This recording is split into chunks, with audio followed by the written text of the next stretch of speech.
I'm going to go into my Trimble SIteworks Advanced Training Guide. And I'm going to look at my content. I'm going to go to section 2 and I'm going to ask, what is a catch point?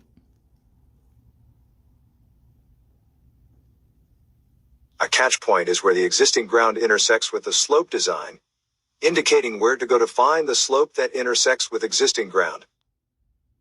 Great. Now that I know what a catch point is, I'm going to go and see how to stake out a catch. If I wanted to change this over to catch point, over here you can see my stake icon in the bottom right. So I'm going to click on this and hit catch point. Now this entire site that I've loaded here is all at one grade. It's all at 1,000 feet elevation. So it's going to look a little funny on the simulator, but just know that